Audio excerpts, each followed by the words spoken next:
Ramadan, Ramadan, Ramadan di hati. Ramadan, Ramadan, Ramadan usah pergi. Assalamualaikum, salam satu dunia. Hari ini dah 20 hari kita berpuasa. Ada tinggal lebih kurang 9 hari je lagi. Di 10 malam terakhir Ramadan ini, kita tingkat-tingkatkanlah amalan kita.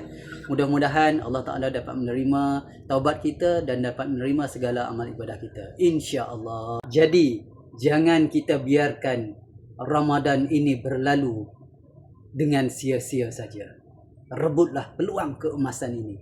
Kita tak tahu, mungkin Ramadan kali ini adalah Ramadan yang terakhir bagi kita.